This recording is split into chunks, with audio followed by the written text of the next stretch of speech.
SI परीक्षा महाघोटाला मामलें 119 जनकर जमीन आवेदन खारज हो जाएगी। गिरफ 114 परीक्षार्थी और 5 दलाल जमीन आवेदन खारज होती। बड़ सूचना बड़ खबर आपको दूसरे। एसआई परीक्षा महाघोटाला मामलें 119 जनकर जमीन आवेदन खारज हो जाएगी। दर्शक बंधु जो 114 परीक्षार्थी थे, प्रथम 3 तापर 2 दलाल, तो मोट 5 दलाल जमीन आवेदन भी खारज हो जाएगी। जमीन आवेदन को ब्रह्मपुर जेएमएफसी ग्रामांचल खारज कर देछन्ते।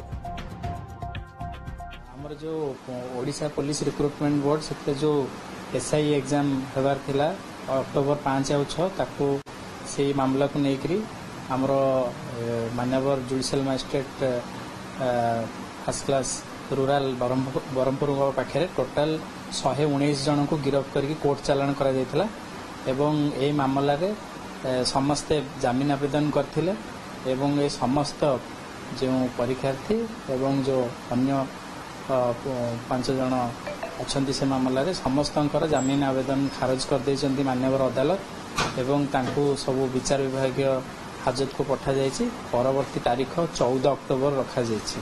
जेहेतु judicial magistrate first class rural को पाखे जमीन आवेदन खारज होइछि, सेमाने वर्तमान परवर्ती अवस्था रे जिला जोरा अदालत को कोर्ट रे जमीन आवेदन कर परिबे।